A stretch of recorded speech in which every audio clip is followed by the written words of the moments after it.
Aa, Merhaba arkadaşlar. Event Modeling and vs Event Storming etkinliğine hoş geldiniz. Bu etkinliği Maciag İstanbul ve DDD İstanbul ile birlikte ortaklaşa gerçekleştiriyoruz. Her zaman bildiğiniz gibi Maciag İstanbul etkinliklerinden Cocast ağı kullanıyoruz streaming için ve bunun için de sponsorumuz Jakarta'yı. Bugün Rafal Maciag bizimle ve birazdan sözü ona bırakacağım. Öncelikle katılımınız için teşekkür ederim. Geçen ay yapmayı planlıyorduk bu etkinliği. YouTube streaming üzerinden ama teknik sorunlar nedeniyle gerçekleştiremedik. Bu zamana kısmetmiş. Okay. So, Rafal, thank you for having you. Thank you a lot, and Right. welcome everybody. My name is Rafal Maciag, and I will be talking about event storming and event modeling today. So let me share the screen. I think that you need to turn off your screen, and then I will be able. Okay, yeah, and then let me share my screen. Share the screen. Screen 2, sure. All right. So today we'll let me introduce myself. So my name is Rafal Maciag, and today I will be talking about event storming and event modeling, and I'm helping people to build digital products and to make the journey easy from the concept until the sustainable delivery process where we deliver software and we build this great apps and information systems. So today I will be talking about two methodologies, event storming and event modeling, but to be honest, they can be blended together. I'd like also to talk about that. So first, let's define the problem that we face in IT when we deliver new software, when we build software. As engineers, what's the challenge? So I won't be talking about technical challenges. I will be talking about rather soft challenges. So first challenge. Sorry, Rafal. Sure. We are seeing your, I think your screen. Your. Okay. So we are seeing right. lights on the right side. All right, better, right? Yeah, cool. Okay. So thank you. So the problem is the mutual understanding of the business process. So engineer and business people need to be on the same page and need to understand the business process, how it works. And if we don't have this mutual understanding, then we'll, at the end of the day, deliver something which is not wanted. So we face this kind of a problem every day. Next problem is how to have a transparent metric of the development cost. So how to do it so that the engineers really can tell, well, look, this is really complex. You need to pay for that because it's so complex. And there won't be any, argument about, oh, how much it can cost, like why it takes you so long. So this is something that we'll address as well today, this kind of problem. And the third problem that we faced a lot in software development is that we don't have a repetitive software development process. So how to make it so that when you have new features that are about to be developed and delivered, how to make it so to develop them in a sustainable manner, in a repetitive way, so that you understand where you're going and how much time, how much effort is gonna happen to make it work. All right, so let's dive in and have a look at the process, how the process looks like at the moment. So first, we have some kind of idea, and here we have also some methodologies that can help, such as impact mapping or lean model canvas or business model canvas. But we won't talk about this one. We are a little bit further on. So we are at the phase when we explore the domain. So we want to understand the client, or our client is business, basically, right? We want to explore what they are doing and how and why they are doing, and how to optimize those business processes, how to improve them. And this is where we can leverage, where we can use event storming. And when we know this one, then we can move forward and we can design information system that will support the business processes. So in a time frame, how does it look? So to give you a perspective, when we have an idea and we want to validate the idea, those ideas should be in iterations that take like 1 month or 3 months. When it comes to domain exploration, it usually takes also something like it's also done on a repetitive manner. So every month or every 3 months, depending on when do you change, when do you design new processes, and when you optimize them.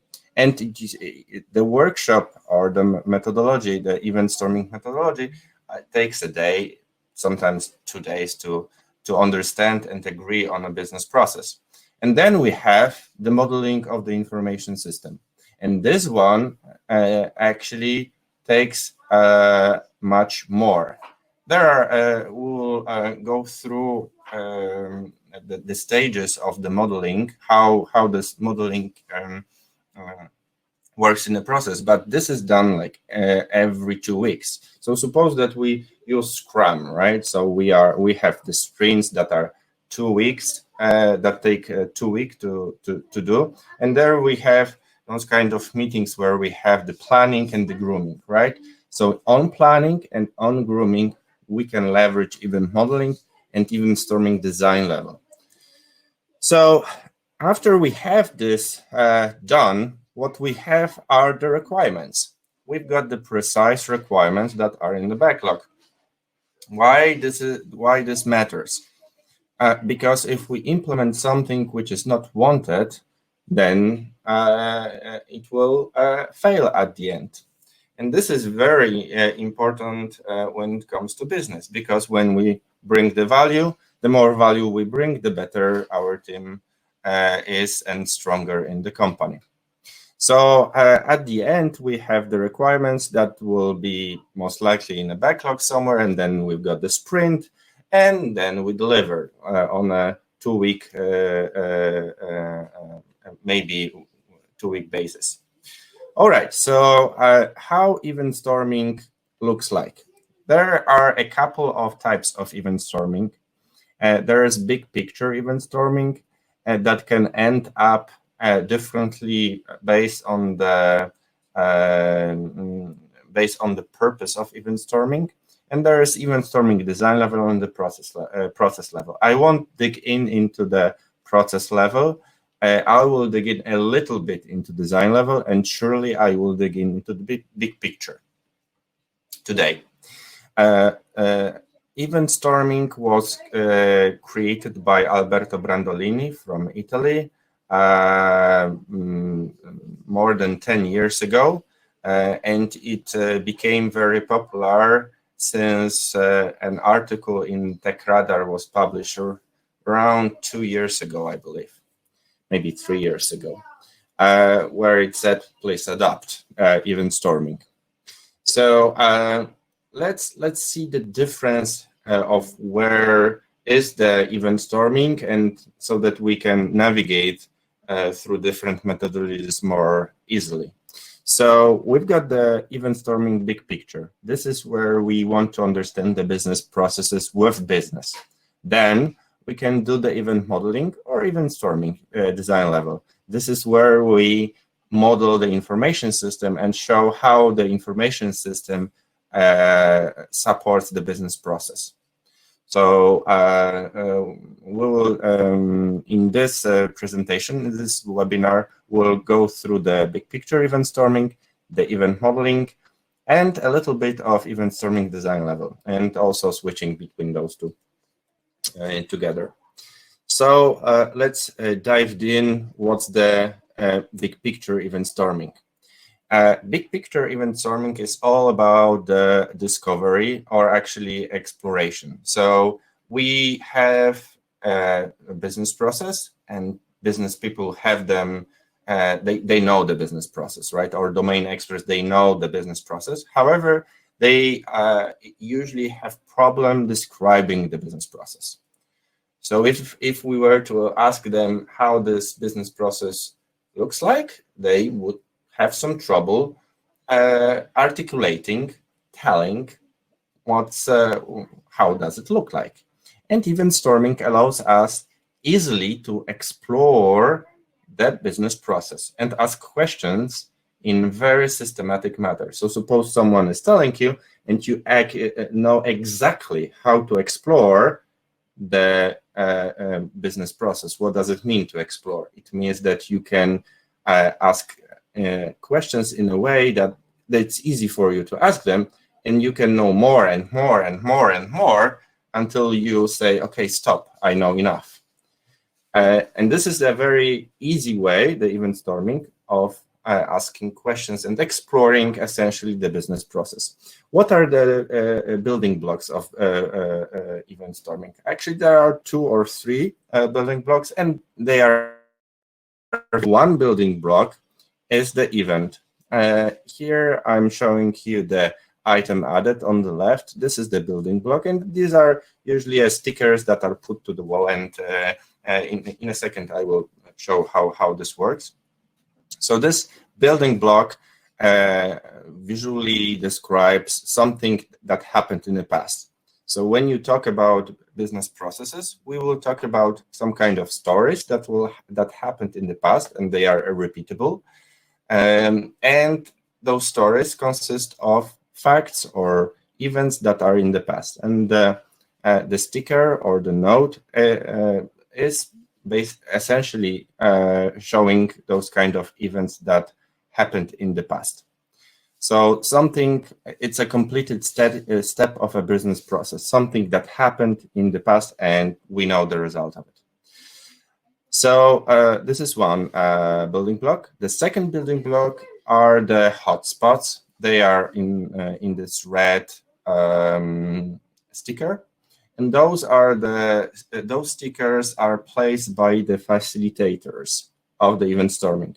So on the event storming, when we have a meeting, we've got the business people, we've got the engineers, and usually we've got also a facilitator. It's someone who basically organizes this kind of meetings and tries to make the ceremony of the event storming working well. Something like a Scrum Master. However, here we've got just the event storming session. So he or she most likely will take some notes regarding the risks, the assumptions, the questions, and those will be the hotspots in red. So let's see how this works. Suppose that we've got a wall, and then we bootstrap the meeting by asking questions. When the process starts, or when the process ends, when your business starts, you can ask this question, and then people will answer, well, my process starts when an order is placed, or my process finishes off when the payment is done, or when the parcel is delivered, right? So it's a very simple question. This is how we can bootstrap event storming. This is one of the ways. If we don't know the end or the beginning, we can start to dig in the middle by just dumping some kind of events or fact that happened in the past in the business process. So if we have a couple of them, then the magic can start to work. So basically, There is a very simple way. You can ask questions. What's in between those events? What happened before or what happened after? So what happened before the invoice was sent? So you can so-called fill in the gaps between the events that are there, placed and sticked on the wall. And this is a very easy way of exploring more and more and more. A facilitator most likely will notice also some kind of hotspots, assumptions that that he or she hears while the meeting is going on. And the meeting, there is a huge difference between the meeting that's executed or conducted online and offline. So I will, in a second, just let me see one thing, just to be sure. Okay. All right. So there is a difference between the online version and the offline version. I will talk about it in a second. So there is also one more block that we can add. There can be a person, basically an actor, or the external systems. So there are some blocks that we can extend the event storming big picture and have it there. Here I have only 3 events, but this is just a bootstrapping of event storming. In the event storming session, at the end of the day, you will have hundreds of stickers. So and I'm not joking here, hundreds. So like 200 is a normal number of stickers that are put on the wall. So what are the types of the event storming? So there is the remote and the on-site. Usually before pandemic, we had on-site event storming. So we had a meeting in a room and we invited the right people to the meeting. So business people and engineers, like team leaders or architects or developers, product owners. Product owners are very essential. And also someone who is responsible for the business process. So event storming is quite critical when it comes to people who are deciding on the business process. So for instance, if we had a bank, let's say, and we were to design an application that joins a couple of departments, we would then need someone who is responsible for the processes in between those departments. Why we want to have it this way? Because people will be able to align themselves in the business process. People from one department will see the problems in the second department, and they can align somehow the business process to make it work. And this is, in big corporates, this is a very big problem. And event storming can help. If you are in a big corporation, if you work in a big corporation, this might help you. If not, then the event storming might help you to have all the people on the same page between the business people and the engineers. So what we so I talked about who to invite. I talked about what's the difference between on-site and the remote session. In the remote session, we won't have too many people. We will have 7-8 people maximum. When it comes to on-site, so face-to-face meeting, we can have many people, like 20 people or 30 people. This works very well. And what's the reason why this works and in a remote way it doesn't work? Because when we are together in a room, parallel discussions can happen. So simultaneously, few groups will emerge and they will talk with one another. In a remote session, this cannot happen because of the technology. So there's only one person who is talking, and so it won't work out. That's why, from our experience, 6 or 7, 8 people is maximum when it comes to event storming a remote way. Now, event storming can be useful for legacy and for new software development. In a legacy system, it's quite useful to assert how the system work. So sometimes, especially after a while, we might lack track of how the system should behave, because maybe the documentation is not there updated well enough, or basically this is a legacy system and people forget it how it works. So we can leverage event storming to understand how something is working and exchange information very efficiently. When it comes to new development, event storming can be very useful to align people together so that they are on the same page and they understand the business process and they agreed on how it should be executed. So some tips regarding event storming. I already talked that event storming is easy because of the questions that you can ask.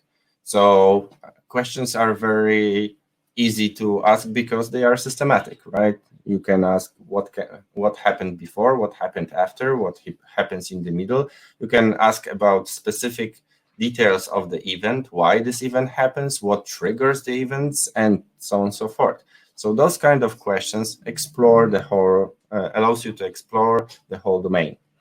But you can also use a method that is used sometimes by police to spot a liar. It's called reverse narration. So when people talk together and they talk and they describe, usually through stories and examples, they in a story they move forward. So, for instance, well, I went to the shop and I chosen something to buy. It seems that this product was good, so I took it, placed it in a basket. Then I went to the cash registered, I paid, and so on and so forth. So the time goes forward, right? In this particular example. But you can do it the other way around. You can ask, what happened before this? Or what could happen before that? And in this way, you can explore much more, like what must happen so that the invoice is accepted, or what needs to happen so that the parcel is sent. And then you will, well, people will try to figure it out. So you go backwards. You try to ask questions in a way so that you go backwards, and in this way you explore more and more. So this is a great way of exploring more and more things and asking questions that were not that should be asked, and so the uncertainty is lowered than before. And the last tip that I want to mention is post first and then talk. So basically, before we start talking, just post a note on the wall or in Miro or whatever tool you are using, and then talk about it. Because talking on the meeting might be not efficient enough, but when you placed it and then you start to move it, maybe here, maybe there, maybe this kind of event might happen somewhere else, right? So this basically allows everybody to see it and be involved in discussion. So in such a way, a meeting can be extremely efficient and certainly not boring, and everyone is focused to make it very, very fast, and the exchange of knowledge is extreme. All right, so Rafal, there's one question. Sure. You can read or I can read. Can you read, please? Yeah. Instead of creating whole events belonging to a huge system, would it make sense to set ideas about a huge story? Thus, we can drive into events that particular story has. What I mean is event is not the beginning, it is the result. Can you comment about with your experience? So, okay, so I think that the best approach for that is to explore the process. If the process should have a goal. Now, if we don't know the goal of the process, then we end up the event storming in a different way. So we can leverage, for instance, impact mapping or value stream mapping, for instance, to understand the goal of the process. So there's like a bunch as well of methodologies that can help you to align people together. Now, I assumed that we don't need to do the impact mapping here because I assume that the goal is already defined. However, if it is not defined, or people don't understand the scope or the impact that this particular business process should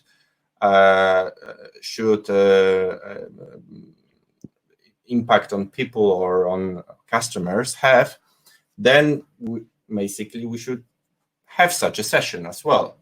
However, it's a different session.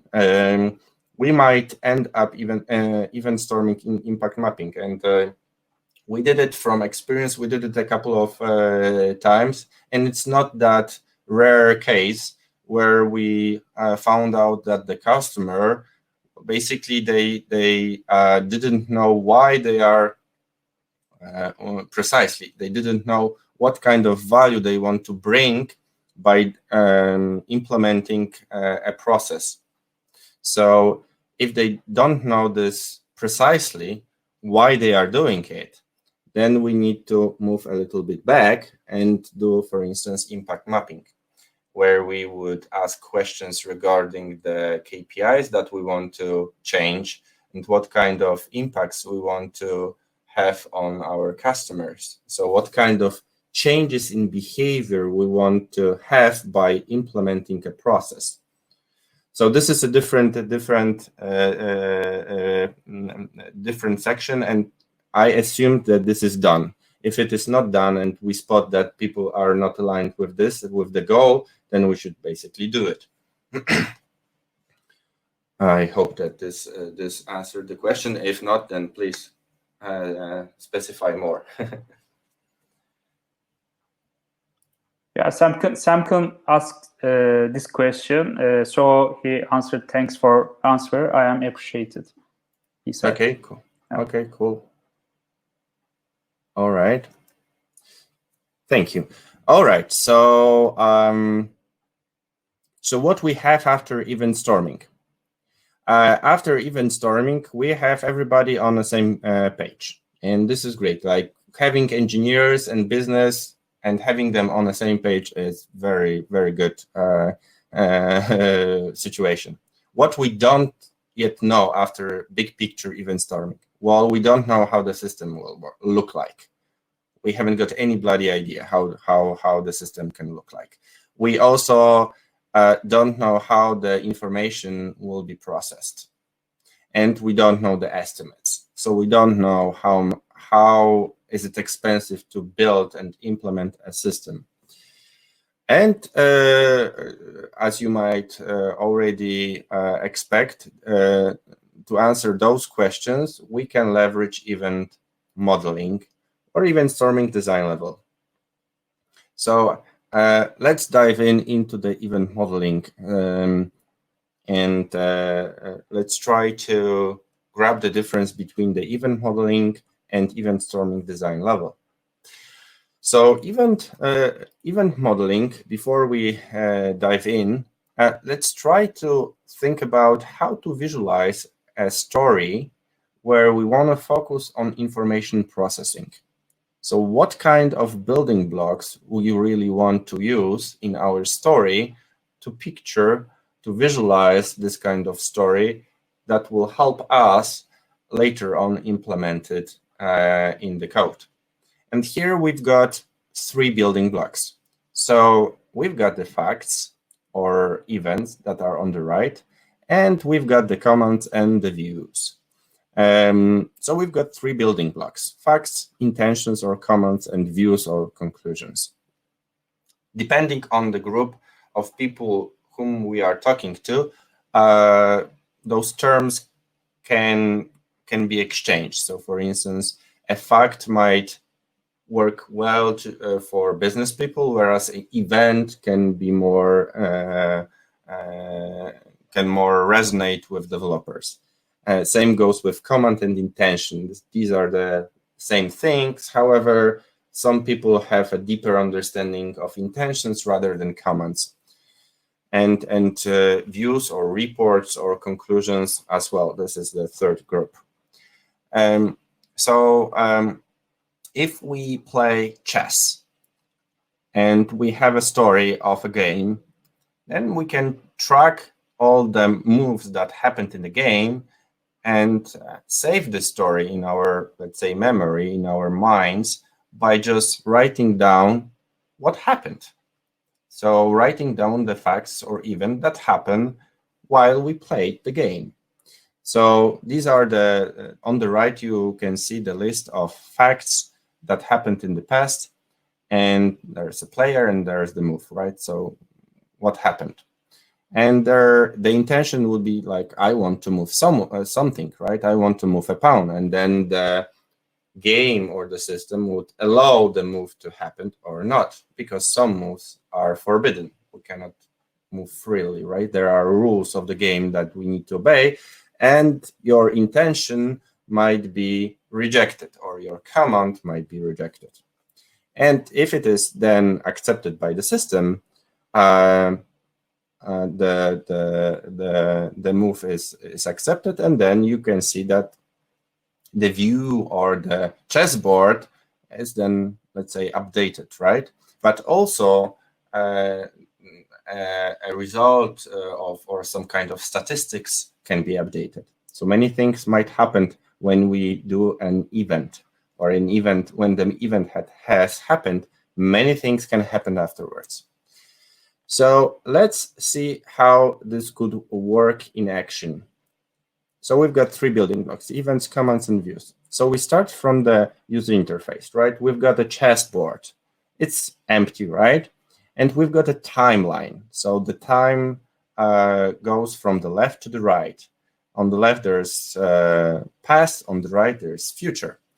So we have and we want to basically visualize a movie, how the user interface works, but also we want to visualize how the information is being processed under the hood.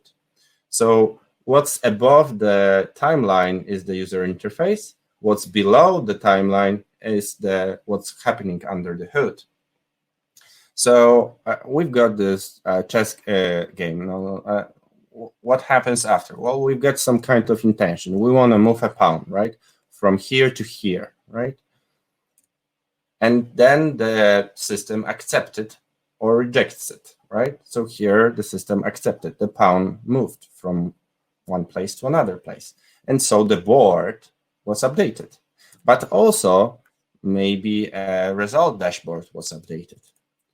And then someone else makes yet another move, and a system will memorize the event, what happened in what happens, and again updates the board.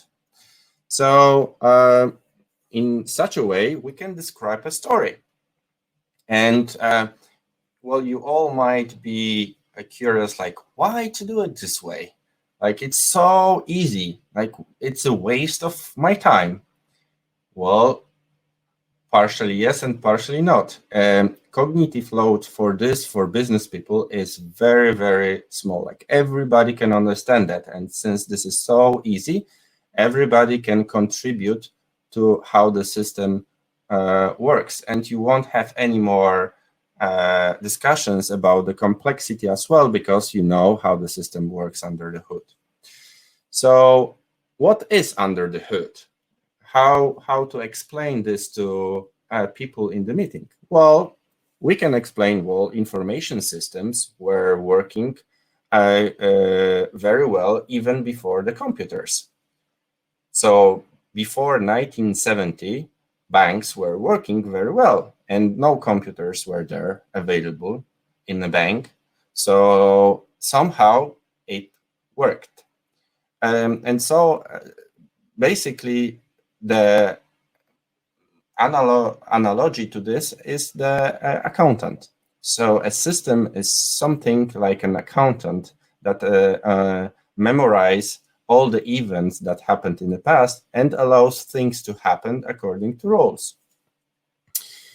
So what the accountant would do here, we would have a table, and he or she would then memorize and store information regarding what kind of moves were there in the past. And, you know, here we've got some very simple two moves. And as you might already imagine, this kind of system is very close to the CQRS event sourcing architecture. And I will talk about this in a second, in few minutes later on. So having said that, I should also mention one thing that I forgot before, that how to move from the event storming big picture to event modeling. And it might be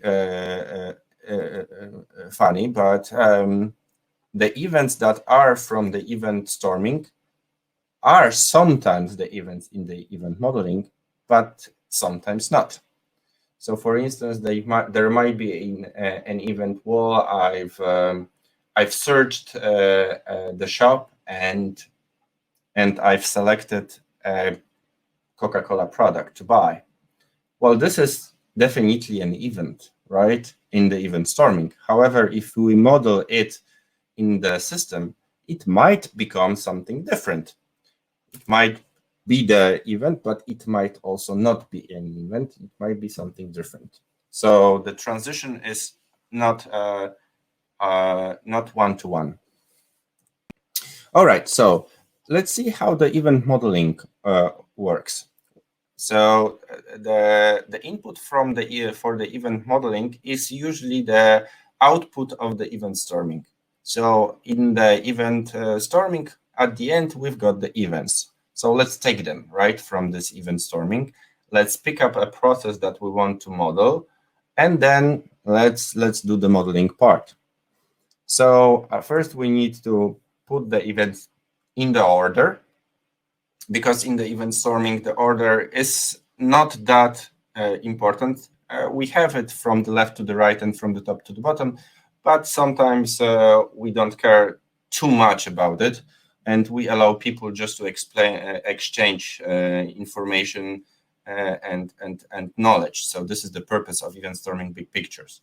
However, here we really care about the time in the event modeling. And so when we have it ordered from the left to the right, then we can ask questions of how this can happen, so that to discover the user interface or the way this event was triggered. So let's say that here we've got a hotel example. So someone is booking a room in a hotel, right? So room was booked. For instance, we can ask a question, how is it so that the room was booked? And then there will be so I need an interface so that someone can book a room, right? And so on the top, we will have this user interface. So a screenshot or a mock-up of a user interface that allows us to make this kind of event happen. So just as we had this example of a chessboard, we have it here with the real system. The user interface at the top here are just the icons. In the real world, we will see a real user interface, so mockups and so on and so forth. I will show you later on.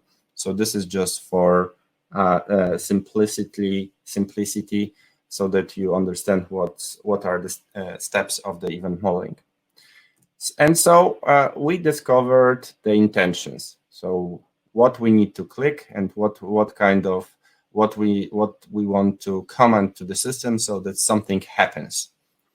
And in the same fashion, we can do the views or the reports or the conclusions. So when something happens, so suppose here we've got a room booked event. It's in the center of this kind of event modeling, and we might ask where this information will be used. And then you will discover, all right, so this information is useful for a cleaning schedule. And in such a way, you discover just a view. So a view essentially aggregates the events that happened in the past. All right, so in the remote workshop, we've got 2 phases. We've got the first pass event modeling, and we've got a second pass event modeling. The first pass event modeling focuses on a success story. So usually in event modeling, as you might already noticed, event modeling is a movie, right? It doesn't have branches, so it's a movie. Now, the information system has lots of branches, so there are lots of conditions, and the story might be different based on different data, right? So our movie would be extremely long to have all the permutations of conditions. So in the event modeling first pass, we rather focus on the happy path. When we have a branch I will tell you in a second why we do it this way. So we've got this first pass. We bootstrapped it from the event storming or with few milestones or main events, and we try to complete the UI with the so we try to complete the UI, we try to complete the automation. So we discover commands and views. We also discover actors and basically what happens before and after. After that, we can do the estimates. So we can answer the question, if we only implement the happy path, this will cost this and that. And this is the main reason why we do it this way, because we want to have very fast, rough estimation of how much it can cost, the system can cost. And the second reason why we do it this way is that some details might be not that important to everybody in the room or everybody on the meeting. So we don't, in the second pass event modeling, we usually have domain experts, but not necessarily business owners or decision makers, or but because here we won't do anything of the magnitude that requires them to participate in the second pass event modeling. So in the second pass event modeling, what we will do? We will do the alternative scenarios, and we can use reverse narration to do it. We will also discover acceptance tests, so given when then. We also need to discover fields and validation, and we could do the check for completeness of the solution. So this is what we can do in the second pass event modeling. So why then to do event modeling? We want to define precisely requirements and have those kind of estimates. I already told that. And to have maybe a living documentation of the system. Someone might argue, well, it's not a living documentation of the system because you need to update it. Well, yes and no. if you do it on a weekly basis, then you have this kind of living documentation of the system, and you don't need to dig into Jira or whatever system to find out what kind of requirements were there in place. This is one thing. Second thing might be, it might be that you use some kind of tools that will update the event modeling from the code itself. So it's also kind of possible. Now, next things are just for, let's say, developers. So event modeling translates very well to code, and I will talk about it briefly in a second. Yeah, so there's one thing that is bothering teams. This is when we as software developers want to save the world by forecasting what will be needed in the future. And it sometimes happens, right? If you have like, I don't know, 10 years of experience, for sure you were there, and you've noticed that some people want to do more than just it is there, and so when something happens in the future, we will be prepared. Well, and then we create some kind of abstractions that don't fit the business process later on. And it occurs that we are very bad at forecasting what will happen in the future. So when we do the event modeling, we are essentially forced to do modeling based of what is it really needed. So we are not doing those kind of predictions, although we could, but we are rather focusing on the current stories, and if we want to abstract it into a higher level, everybody will see it, and so the decision will be then later on widely accepted. So a better approach, I suppose. All right. So after event modeling, what happens? So we have finally the definition of ready. I suppose that everybody is familiar with definition of done, but and the definition of ready is something that it's not that often used. So it's a definition of when we have sufficiently defined the requirements for something, for user stories or for backlog items, so that they can be picked up and implemented. And event modeling allows us to have a very easy definition of ready. So through the event modeling, we've defined the facts, the intentions, and the reports, and all the fields inside of them as well. So if we have the intention, we've got the data that goes along with this intention with this command. As you saw in the example we had there, we were moving some kind of pawn on the chessboard, right? And as a payload, there was where exactly we want to move, to make a move. And so we've got all this data there. So basically an example of how the system should work. Also, we have the UI contract. So mockups allows us to understand how the system works.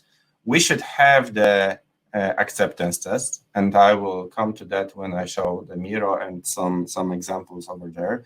So given when dance can be easily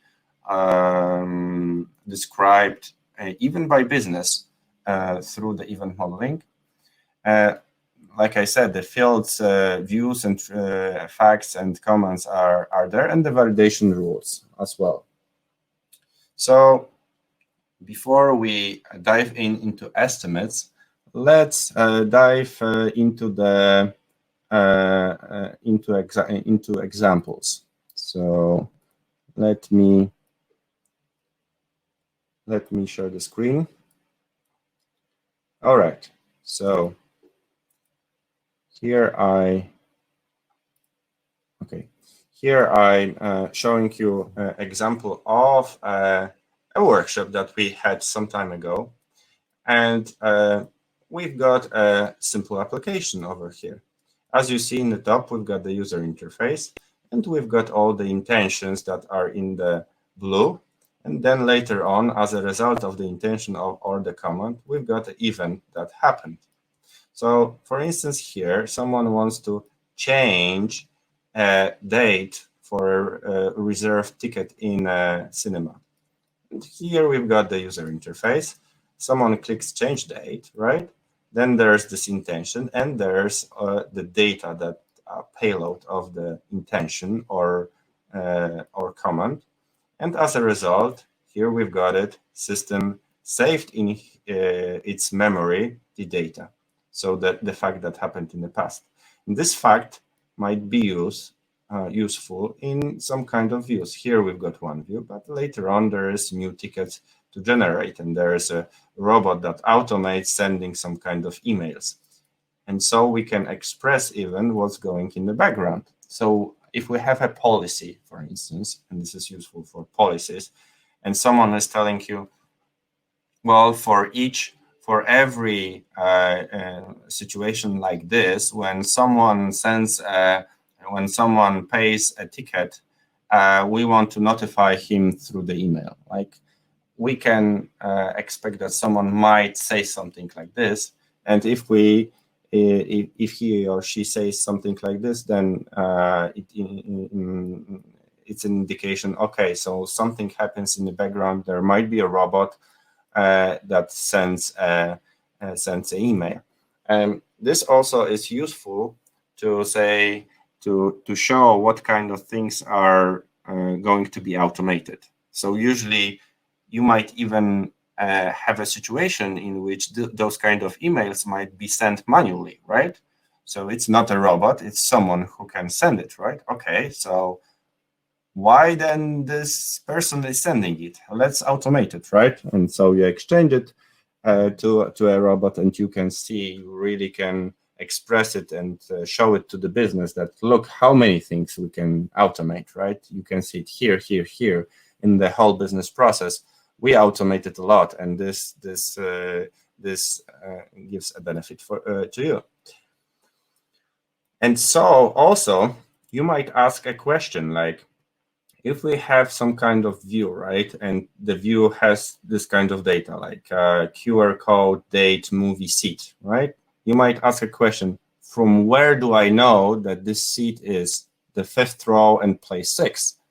And the answer must be stored here. Well, it comes from an event, and what kind of event it comes from.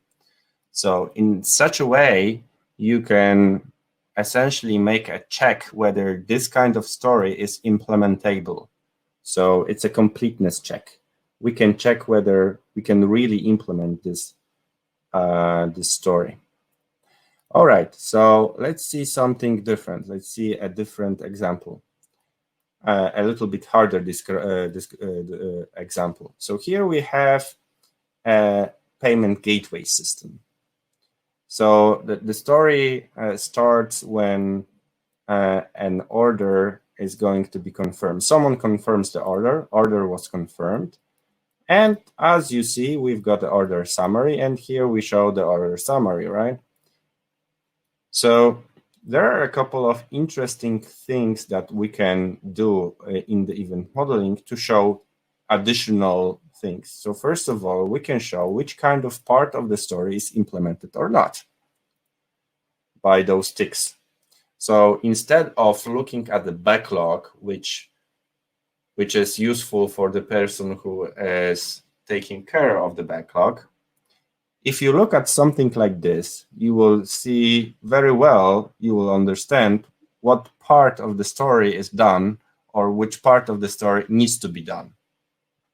So it's a much better way of visualizing your backlog, essentially, because you can decide what stories to do, or maybe what parts of the system to mock or not. If some parts are a different system, we can also say that, okay, so this is a PayPal system. It's a different system. It's not our system. So we can also say that. And we also have the swim lines. Swim lines from the domain-driven design are the bounded contexts. And they can be an anchor to doing the exercise of checking whether we've got a business completeness check. So in the event modeling, as you might already notice, we've got one story. If we have alternative story, and it's worth discussing, we'll most likely copy-paste the event modeling diagram and talk about this alternative scenario. But this is when we are really sure that discussion is important for people. So if business people and the facilitator notices it, want to talk about the alternative scenario, it's maybe sometimes worth copying and doing an alternative scenario. However, in some cases, alternative scenarios might not be worth doing through event modeling. And so we've got an alternative compact way of describing alternative scenario, and I will show you this later on. However, let's jump into those swim lines for a second. Swim lines, by what Adam Dimitruk is saying, are connected with the departments of companies. So the information systems are divided into the way the organization is structured. And so those swim lines will then separate most likely departments or organizational structures. When it comes to domain-driven design, you might even try to go and zoom in. So there might be a bounded context, but also you might also zoom in and see even an aggregate here, and you can even have a swim line that will go up to the instance level of the aggregate, if you are familiar with domain-driven design. However, on the meeting, we certainly won't talk about the aggregates, and we don't want even this name to be talked. So the meeting where we have the event modeling is not about aggregates, not about APIs, and not about servers or databases. Certainly, it's about how the information is being processed, and so the whole story is all about that. Rafal, there is a question. Sure. What is the best way to map event modeling output into backlog items? Okay. Well, this question is great because right now I'm about to answer it. Okay. Excellent. All right. So to answer these questions, let's dive in. What's a slice? A slice essentially is a frame of the movie. So you saw that we've got the user interface, right? And then the user interface boils down into events at the bottom, right? So this is essentially a slice. It's a part of the information that's being processed. So at the end, the system memorizes an event or draws conclusions out of events or facts. And those are the slices that we have here. And a slice has a very similar complexity to the other slice. What I mean by that is that the slice and another slice, they don't differ by a magnitude. They differ, but not by a magnitude, which is what we really want when it comes to estimates. So a story, so a user story in a backlog item might be composed of few slices or might be a slice.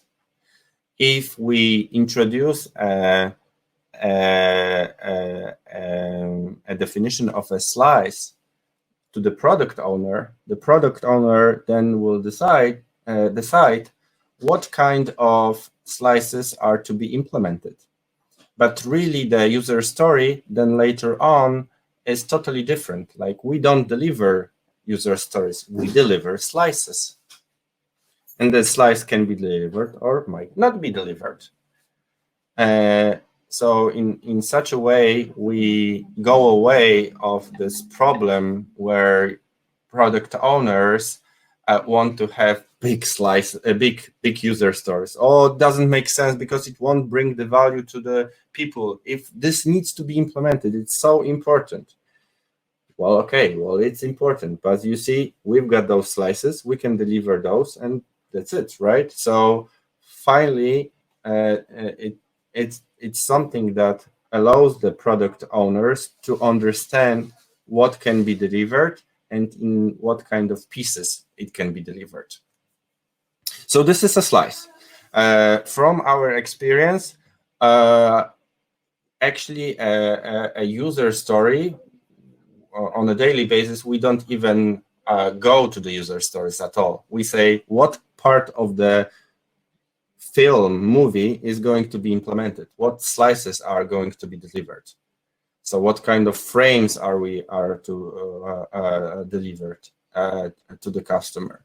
So it's a different way of, I suppose, communication. However, if someone really wants to transition or wants to use user stories, he or she will have this ability to do it as well. So basically to pick a few slices or in a user story. So let's talk a little bit about the complexity. How a slice is different from one another. Well, first of all, in the event modeling, we've got all the metrics that allows us to understand the complexity of our slice. So what are those? Well, for instance, I don't know, number of fields, number of validation rules, number of acceptance tests, and so on and so forth. So we have all the metrics there. If we want to calculate them, all right, we can do that. And actually, Kasper Gunia proposed aggregate design canvas in order to calculate those kind of things. But the problem with such a calculation or estimation is that only engineers can calculate. So this kind of metric is not transparent. When we've got slices, business sees what we are doing. And so it's finally transparent. And there won't be any problem that something is too complex, because we will be able to explain, well, this is complex because of this and this and that. And you see it, right? So this certainly allows us to have those estimates in place. Second thing is that business also might decide better. So since he sees alternatives and alternative, let's say, ideas of features, he or she can, or it can then decide better what feature to choose from and when. All right, so I talked about the event storming big picture, and we went to the event modeling. And from the event modeling, we can move on to event storming, event design level. So how to do it and when to do it. So if we have event storming, event modeling, right? So we've got such a scenario. We might try to see if we have, what kind of alternatives do we have? So for instance, let's say here we have order was confirmed, right? The unknown is order, okay? And here we've got order as well, right? So in the swim lane. All right, so we might ask a question like what we can do more with order, right? And then you might say, okay, so with an order might be confirmed, order might be edited, order might be, and so on and so forth, and so on and so forth. So in such a way, you might explore a bit more when it comes to information system of what kind of operations we can do on the order. The problem with that is how to find this order thing. It's a different story. If we want to do it at all, that's why I usually don't go into the order, into specifics, and I'm not trying to say that this needs to be an aggregate. This is a category for me. That's the category where I will be asking questions. What will we do about orders? What kind of operations do we need more? And in such a way, we can explore alternative scenarios. So when we have alternative scenarios, then the last thing that we could do is the given when then. And guess what? Since we've got this timeline, it's very easy to cut it. If you cut it, then your given are the events on the left. And then you might ask, if I have this intention, I expect this one to happen, right?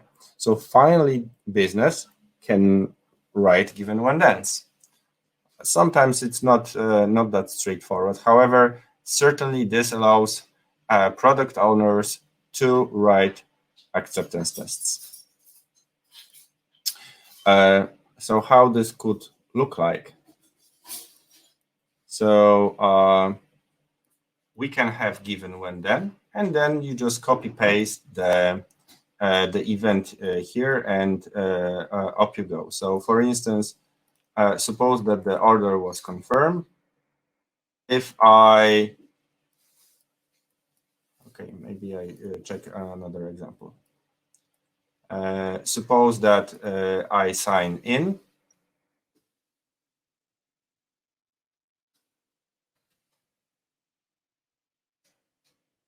So I can copy that.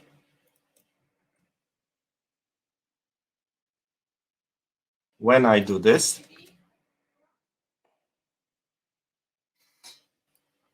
I expect this one to happen, right? So I just copy this and I can read it. And in this way, you can, in a very easy way, do given when then. Same goes with the views. So views are based on some kind of data that happened in the past. So you can say, okay, so if I don't have any events, right, then there will be empty view. If I have some kind of events that happened in the past, I will have a different view. It's gonna look like this. If I have more events in the past, then the view will look differently. Just like in the example in the chessboard, right? So in such a way, we can very easily, by just copying, pasting, and changing data in Miro or whatever tool that we use, express even complicated examples. So there might be, instead of a green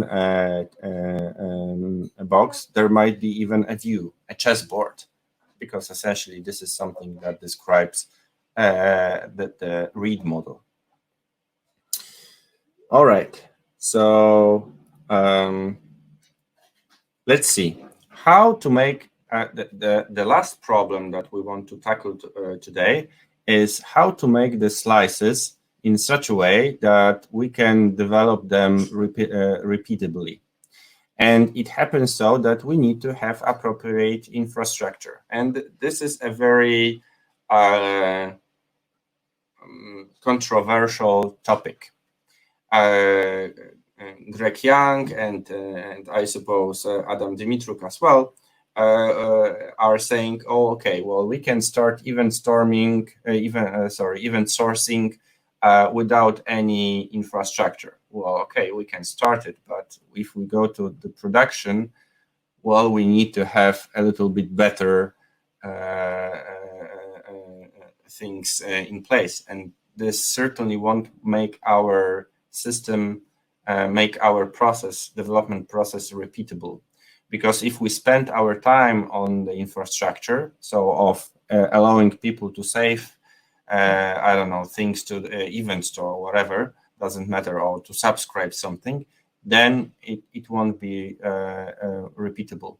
So only the functional requirements can be estimated through the event modeling. If we have non-functional requirements such as scaling or high availability, or I don't know, authorization and things like that, we won't estimate those kind of requirements through event modeling. We can express a couple, such as reaction times or response times and delays, things like that, but certainly we cannot estimate it.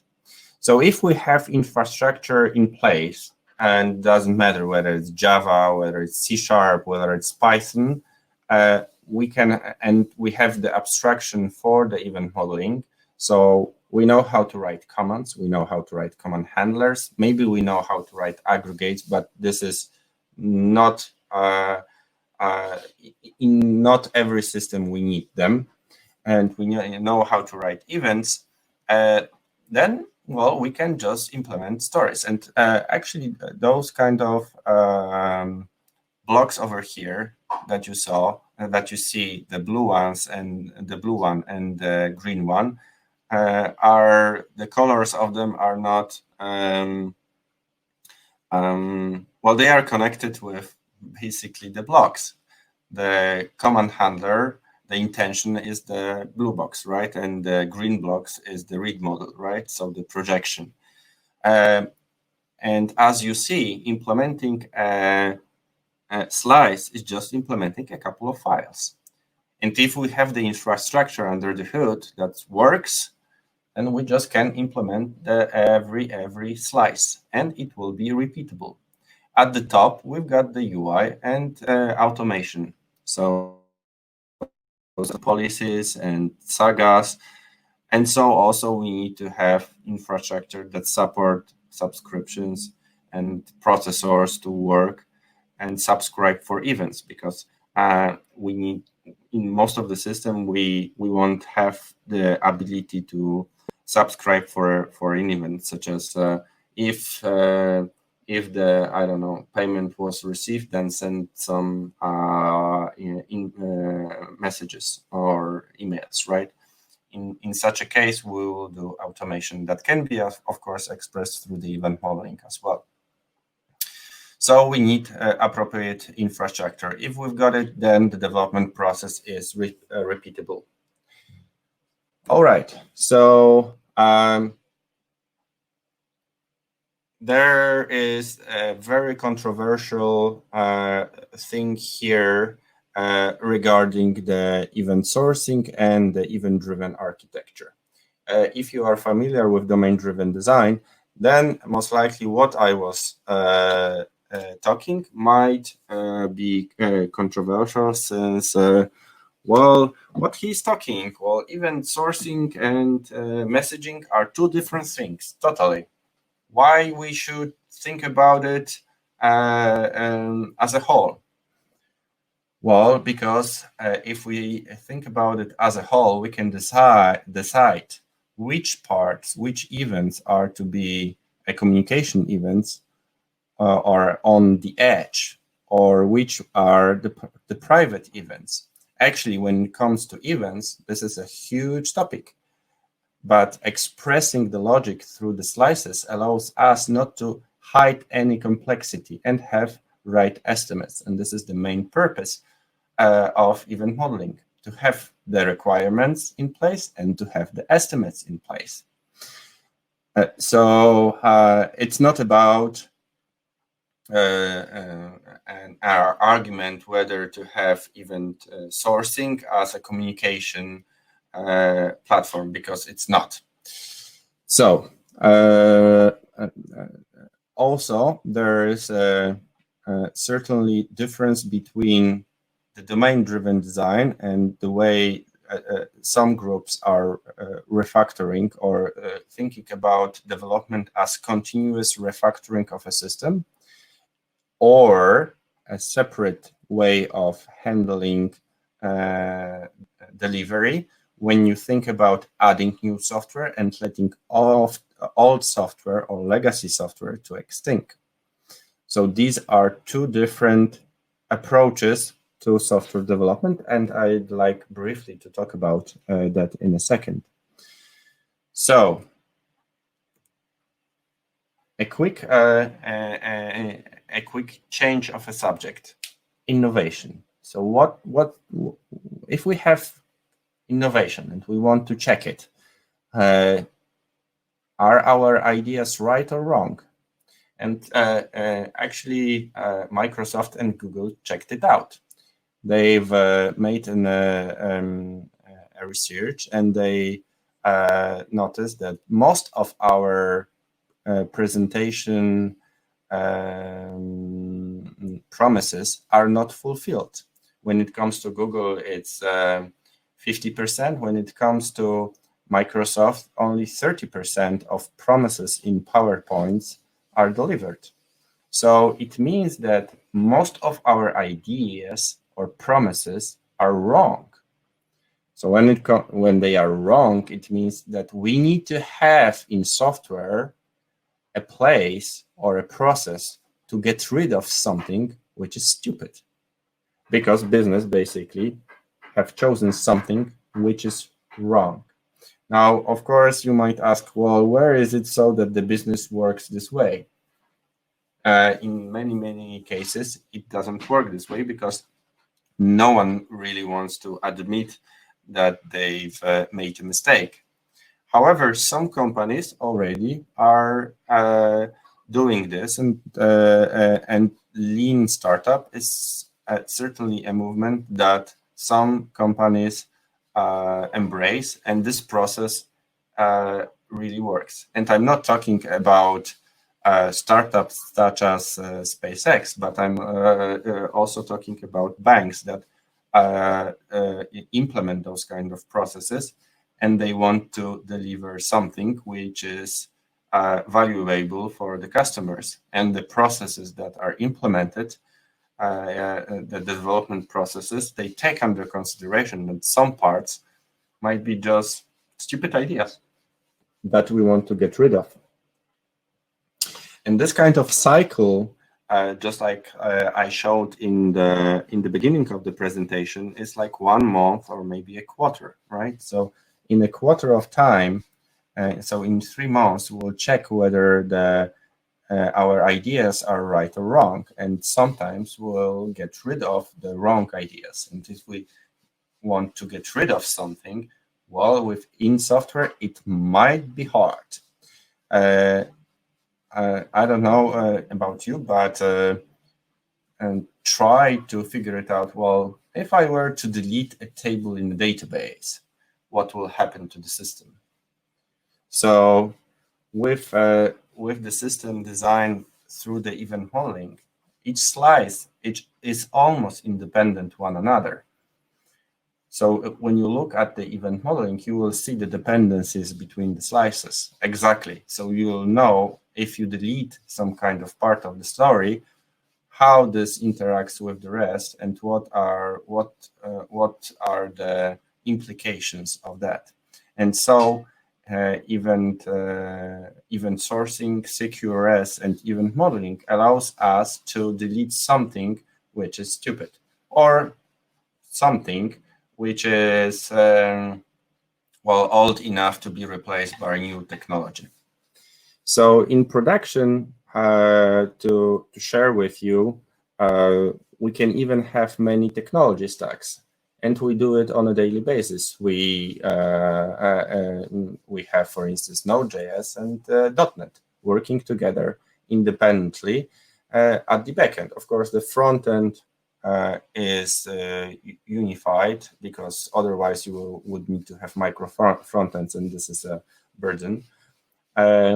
But at the backend, everybody can have its own technology. And since we are focusing our KPIs on delivering new software, we don't need to deal with the old software. So what happens in the company when a junior comes in? When a junior comes in, well, he needs to learn, right? Oh, well, then let him dig into this legacy system and fix some bugs. And then he learns how to really implement the system. How is it so to develop something? And then later on, when he becomes a mid or senior developer, he will basically repeat what he was learned. Now, we don't want to, at least in my opinion, this is my perspective, I don't want to get into the old legacy system and understand how the old legacy system works in order to make a change. However, I wanted to make a change from a business perspective, from the information system perspective. And if I have a blueprint such as event modeling or even storming design level, those are exchangeable, to be honest, then I'm able to do it efficiently without digging into the details. So from the business perspective, there are two things that are really important to event storming and event modeling. First is the business process completeness. And I mentioned it very briefly through this anchor to the bounded context by discovering nouns or through the reverse narration. So we can explore the business processes and information and model information system in a complete manner so that to understand what kind of scope of the system we are talking about. And event storming allows us to do it in a systematic way so that we don't really are stressed that, oh, we didn't figure it out. Well, we just need to focus on asking right questions, and those methodologies allows us to do it in a systematic way. Then the next thing from the business perspective is to have an implementation completeness check. So to understand that this requirement can really be implemented. And so I also talked about that on Miro, how to ask the questions regarding particular properties in views of like why, from where do we know that this value here is, from where do we know this, we have this information. There needs to be an event that carries this information. So in such a way, we've got it. Next, from the business perspective, are the costs and the lead time. So if we got slices, unique slices, of course, I'm talking about unique, not repetitive slices, then we can estimate the cost, and it's a huge changer. Also, from business perspective, you might even think about from a business owner even perspective, some kind of promotions that are based on those kind of KPIs. So when we deliver something fast, we have many slices that are delivered. Why not to have the slices be a part of our promotion instead of ours? So then we would be incentivized by to make right decisions regarding the architecture so that to deliver faster. So what is our KPI? Well, fast delivery, reacting to changes. And like I said, two approaches that are quite interesting, and I hope that after today's webinar, you may think about it in a different way and have conversation about this. So one approach is continuous refactor, when you constantly change your software and you are essentially fixing a plane that is flying. Well, it's very hard to do. And continuous refactoring, right? This is domain-driven design. If we do secure S and event sourcing, which is by the way, also domain-driven design, but have a different approach, we can let the old legacy system to extinct and new to be validated. I said here not to flourish, but to be validated, because our ideas might be wrong, like I mentioned before. And most of our ideas are wrong. So we need to have a space for experimentation, for, I don't know, A/B testing and things like that. And in order to make it happen, well, this is the way to do it. So do you have any questions so far? Yes, we have. Okay. About slices section. So do we need to make abstractions by considering multiple slices can be similar and can be unified into one? Can we have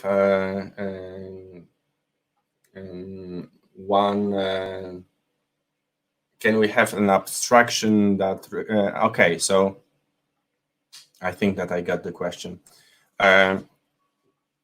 So we can have the abstractions, of course, but in most of the cases, those abstractions will emerge a little bit differently while we design. So for instance, let's say that we've got, so basically this is up to the business, to the events. Where was it? I had this kind of slide. Oh, here. So we have different types of events. And in event modeling, we don't want to hide complexity. So some events might be even UI events, and we don't want to hide it. So those events will take place on the UI side, and we want this to be shown because we don't want to hide complexity. Some of the events might be environmental events, and we won't implement it. However, from the business perspective and having a right, they add business context. For instance, will someone get out from the shop? Well, this might be an important fact, and we would place it certainly in event storming and in event modeling as well, but we won't count it as a slice. So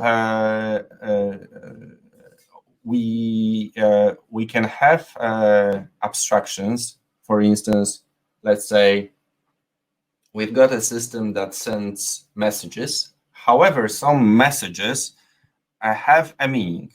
So for instance, a message might tell you that, okay, we want to have an order or sell something. So from one point of view, we still have a message was sent event, but this sometimes triggers yet another event abstraction, right, on the top of it, that, okay, it means that we have sold something. So then we would have most likely a processors or a policies and different swim lines. But everything, but the abstraction will be not hidden. It will be shown to everybody, and everybody needs to agree on the abstraction, whether it's right or wrong, and it will most likely be aligned really with the business process. Maybe the process really looks like that, and we have found the right abstraction. So we can do it. We can find those abstractions, and it's possible. However, we won't have hidden abstractions that are the evil beasts, let's say. Okay, there's another question. A slice's complexity seems to be dependent to views and past events. How does this affect when deciding its complexity?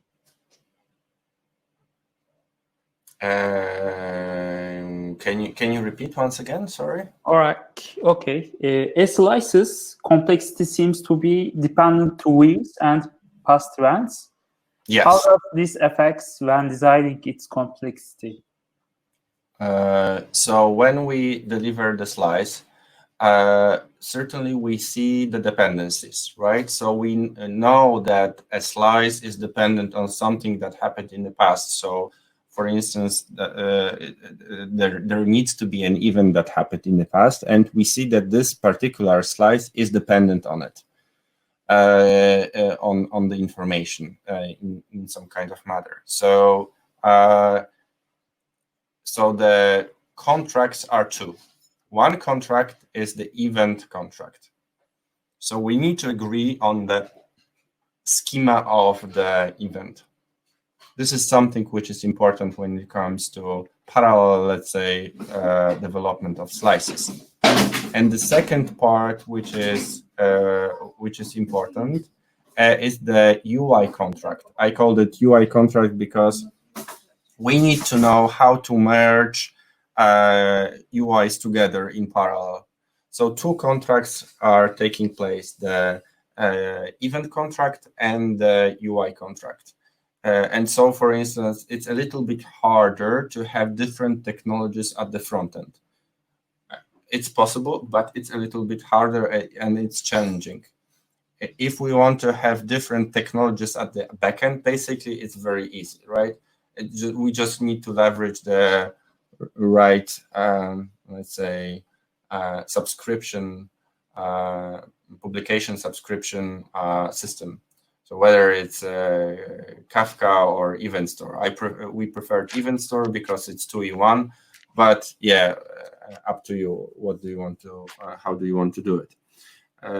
So at the back end, it's pretty easy to combine together technologies. Okay.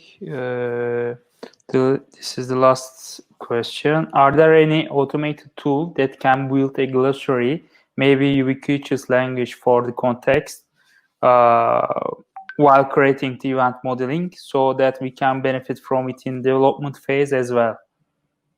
All right. So when it comes to tooling, we've got the Miro, right? So this is one tool. Second tool, there is Node,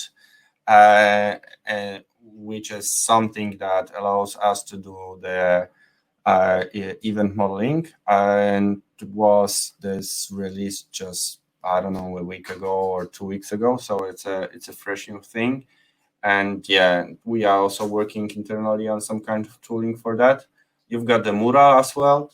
Yeah, so those kind of tools one can use in order to a little bit help one another and have it.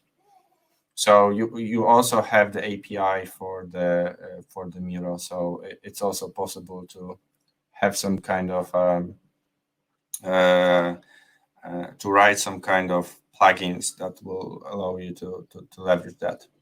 However, the tools are yet to be produced, and from what I know, a few companies, including mine, are working on tools in regards to event storming and event modeling as well. Okay, so I can say something. So I used Enterprise Architect UML driving tool. Maybe you know. So it has some screens to enter keywords from the use case stories, and then at the end you can generate some glossary and use cases and kind of UML diagrams. There's kind of abilities on this tool, but it is a little bit complex, has complexity. You have to enter exactly the keywords, words, and kind of things separately. Okay.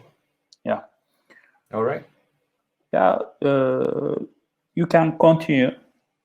Okay. So do we have any other questions? No, we don't have. Okay. Yeah. All right. So, all right.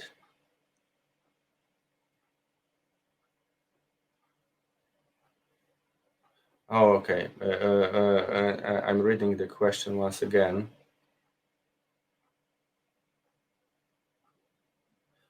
Yeah. Okay, maybe I didn't answer the questions, the question regarding the complexity correctly. So once we have a slice, we know exactly from where it comes from. So once we deliver a slice, when we have it in the event modeling, and we've got all the definition of ready done, this complexity is stable, right? So and all the metrics is there on the screen. So we see this complexity from other areas. Like I said, the slice and one slice and another slice are different, and number of, let's say, edges that comes to a projection, right? So let's say we've got a read model, and the read model is dependent on let's say 10 different types of events, right? This is one slice, and so because this is the read model, right?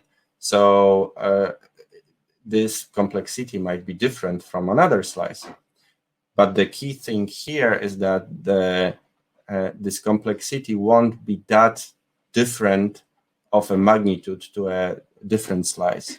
So in such a way we can leverage this kind of rough estimation. And by the way, also let me show one more thing regarding the estimates. So there is this engineering estimates through the domain-driven design, and like I said, Kacper Gunia has proposed something like an aggregate design canvas, where we can have all this kind of metrics on the canvas. But like I said, this is a technical one.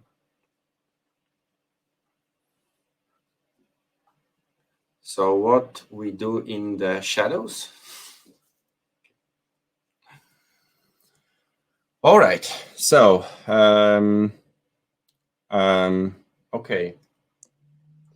So we, if we want to do the estimates on our side, let's say engineering side, we can leverage this aggregate design canvas.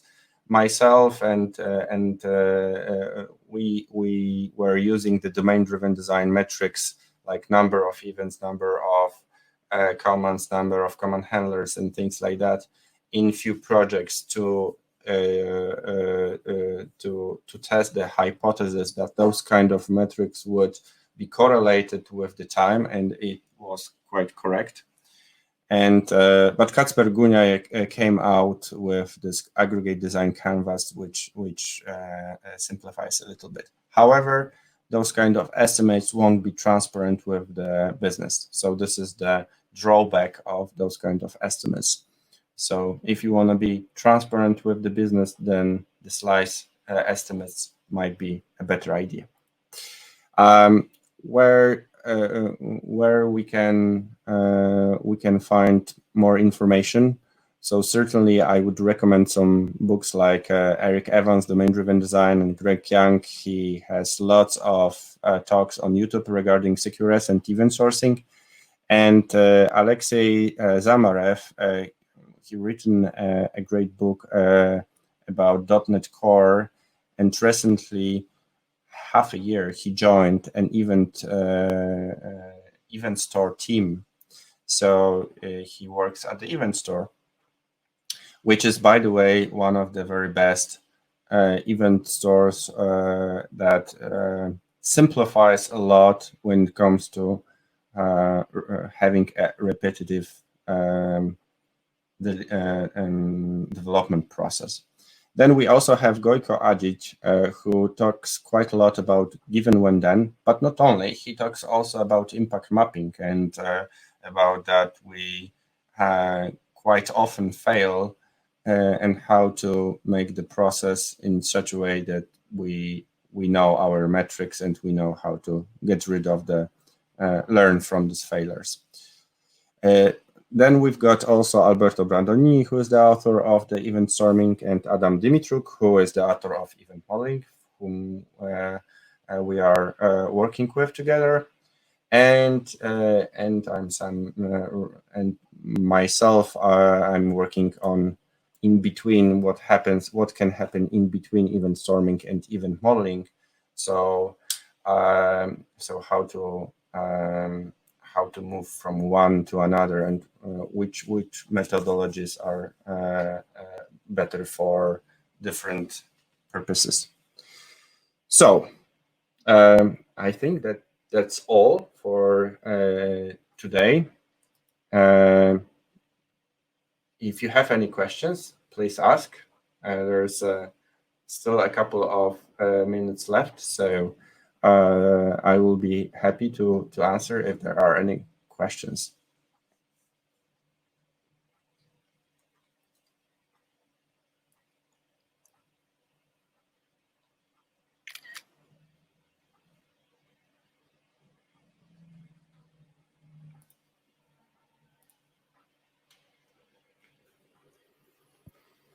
Okay, Rafal, there is no question. Okay, there is one question. Is there any way group events and extract meaningful properties like transaction count per minute? Is there any way group events and extract meaningful properties like transaction count per minute? It seems like monitoring or tracking. Yeah, so generates meaningful statistical data.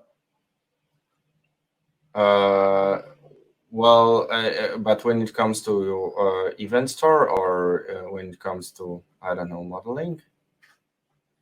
Now in Miro we cannot group events, or we cannot like zip the slices together. This is something which basically the tools that companies are working on, I suppose, right now, most likely will have those kinds of features where we can like zoom in and zoom out, or collapse things and expand them. But I'm not sure whether this was the question. It seems like modeling or generating data value objects, or aggregate roots, meaningful properties, meaningful fields. I don't know. Okay. Ceren, biraz daha şey yapabilir misin? Hani açıklayıcı olabilir misin? Chat kısmından yazabilirsin. Okay, so yeah, so maybe I can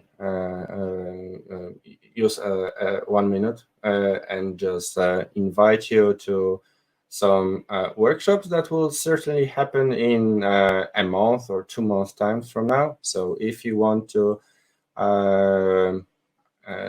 check the event modeling in reality, how it can work. So look at LinkedIn or at the meetups, and we'll have some workshops where we can just check it out in practice. Okay. Can you share the links on the chat for kind of workshops? Yeah, there is a meetup site, so I will copy the link and paste it, and certainly will post information there. So regarding the future meetups and workshops, they should start within 1.5 months or 2 months time from now. So we were doing them before the summer holidays, and they are taking 2 hours, and we do the event modeling basically on the workshop in small groups, like 6 people, and there are like 5, 6, 7 groups working together. Okay, so Jeren's give some detail about the question. It is more about monitoring side of the process.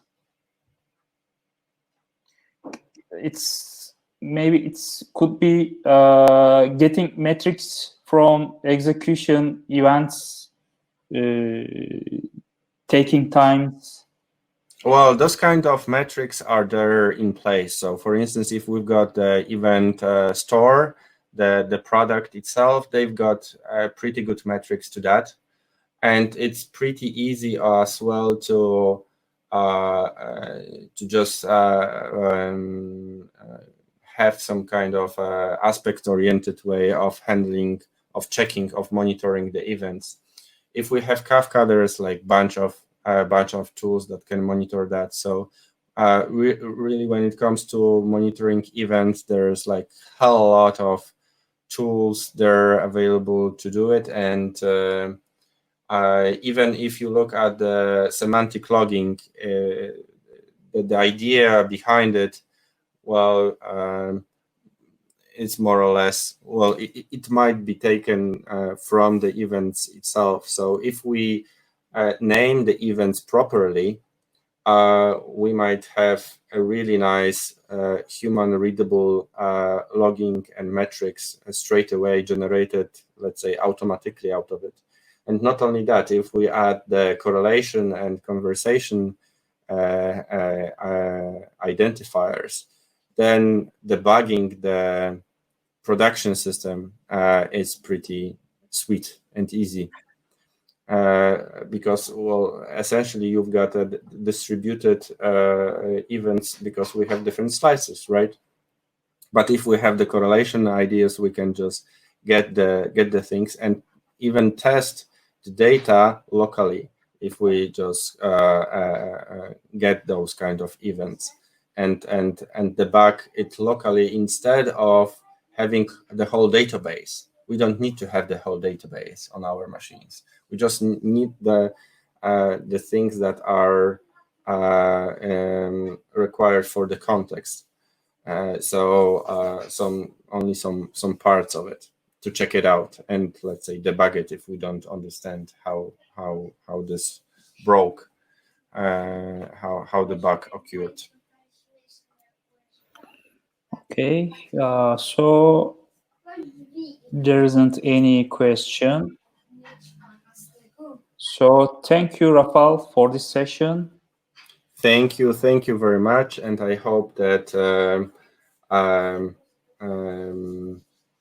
you will have some inspirations all about how to deliver software and how to better communicate with business and how to build better products, basically, and awesome apps. Thank you very much.